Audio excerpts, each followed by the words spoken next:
Ah, donc nous on avait choisi au départ d'étudier le poker et le GTA. Alors comme GTA, bon c'est plus vraiment un jeu, on va surtout parler du poker. Donc nous ce qui nous a frappé c'est que le poker était assez étrange dans la mesure où pour ce qui est de l'aspect I-Link, c'est-à-dire le vertige, la perte de contrôle et l'oubli de soi, c'est une notion très forte mais qui est variable, c'est-à-dire qu'à la fois les émotions très fortes qu'on va vivre, c'est quand on va jouer des gros coups avec beaucoup d'argent, où on va peut-être prendre des risques inconsidérés, mais qu'il y a quand même toujours une forme de calcul pour essayer de réduire le risque. Donc, c'est assez ambivalent, parce qu'à la fois il faut prendre des risques, à la fois il faut réduire les risques, mais une émotion intense provient de la prise de risque.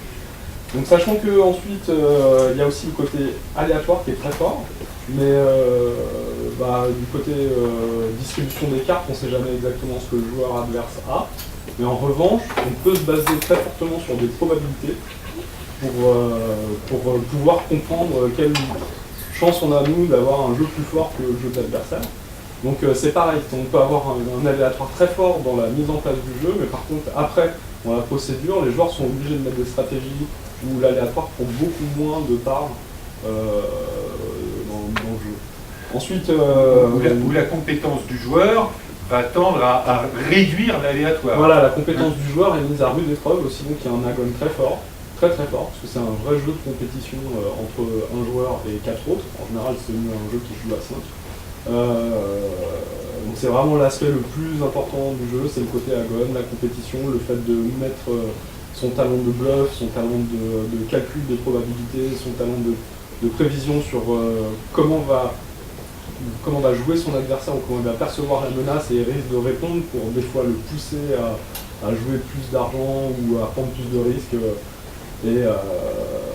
Donc c'est vraiment la compétence principale qui est importante dans le poker, c'est la gomme. Et au final, c'est un jeu en fait qui repose davantage sur les compétences de notre adversaire que sur les cartes qui sont sur la table. Parce que on peut très bien, par exemple, être un joueur très expérimenté, avoir en face de soi quelqu'un qui connaît absolument rien et qui du coup va avoir un jeu aléatoire, imprécis, et donc du coup ça va bloquer un peu le joueur expérimenté, quoi, qui pour le coup saura plus très bien ce qu'il est censé faire. Et donc pour ce qui est de Mimicry, c'est une planète qui est plutôt qui est pas très représentée, puisque bon, à part le fait de porter des lunettes, éventuellement se camoufler un petit peu pour camoufler ses émotions, il n'y a pas de côté roleplay, il n'y a pas d'incarnation de personnage, on est soi, on joue contre les autres qui sont eux. Ils ne sont pas autre chose que eux-mêmes, quoi. Voilà. Et je ne sais pas s'il y a d'autres choses à rajouter. Aussi au niveau du rapport à l'argent, ça c'est quelque chose qu'on a remarqué que d'un joueur à l'autre, le rapport à l'argent ne sera pas le même. Encore une fois, si on prend quelqu'un qui est habitué à avoir des grosses sommes d'argent tous les mois, pour lui 10 euros ça aura moins de valeur que pour quelqu'un qui, est étudiant par exemple et qui a très peu d'argent de manière... Ça joue parce que du coup, ça va influer sur notre rapport au jeu, notre prise de risque. Et sur la bonne et sur l'IA. C'est-à-dire qu'en termes de compétition, quand on a beaucoup d'argent et quand on a plus de fonds que les autres, on finit par avoir une stratégie très agressive qui devient quasiment anti-jeu. Donc là, il n'y a plus d'aléatoire. Voilà, quoi. On prend la main sur la partie parce que les autres n'ont pas les moyens de répondre. Je ne sais pas si vous avez quelque chose à ajouter. Ils n'ont pas les moyens de répondre en termes de finances. En termes de finances, ouais, ils ont parce pas... qu'autrement, ils ont toujours le moyen de répondre sur la partie. Ils peuvent toujours continuer, quitte à aller se jeter dans la gueule du loup. Justement, plus on va avancer avec des tapis bas, et moins en fait on va jouer que des blindes. Les joueurs qui n'ont pas des coups sûrs, ils vont perdre leur blinde petit à petit et ils vont finir par plus avoir de fonds, quoi. Ils peuvent même pas vraiment tenter des coups, puisqu'ils n'ont pas le répondant en termes budgétaires pour répondre aux annonces qui sont lancées.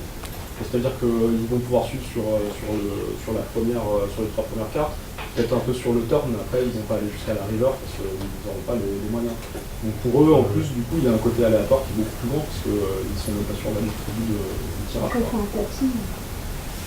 Je ne dirais pas plus aléatoire, mais plus risqué. C'est plus du risque en fait que quelque chose d'aléatoire. Bah, il y a quand même, bon, c'est fortement aléatoire dans le sens où on ne sait vraiment pas ce qu'il y a derrière dans le jeu des autres. Quoi. Oui, c'est vrai des autres, mais autrement, c'est plus un risque que tu prends de continuer. Non, mais tu peux pas le prendre dans le sens où tu n'as pas les moyens de suivre. Quoi. Parce que les annonces sont trop grosses. Tu peux rapidement quand quelqu'un a des. Voilà, c'est ça. Quand les annonces sont trop grosses, à un moment, tu n'as pas la possibilité de suivre la partie, de continuer à rester sur la table en jeu. Quoi. À noter aussi que selon si la requête avait été effectuée ou pas, il y a aussi un léger changement d'état d'esprit du joueur. Ouais, alors je sais pas, on n'a pas pensé au terme au fait qu'on puisse recaver ou pas. Sur le fait C'est qu'à partir du moment pareil, où c'est juste on a un tapis, on se recave pas, puis une fois que la partie est terminée. Mais pour rebondir sur ce qu'a dit Joris, ça montre que du coup l'e-lynx et la gonne s'entrecroisent quoi. Plutôt l'e-lynx c'est l'aléa. C'est-à-dire qu'il y a le côté le vertige, je joue le tout pour le tout et en même temps je sais pas ce qui va se passer quoi.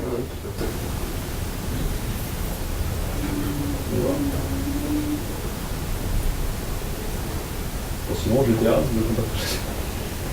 GTA Ouais, non, Oui, c'est donc là, il pas. choisit, Non, c'est. Oui, là on sort du domaine du jeu traditionnel et non, Moi, a priori on va pas faire GTA. GTA dans la cour de récréation. GTA on l'étudiera plus largement. Ok.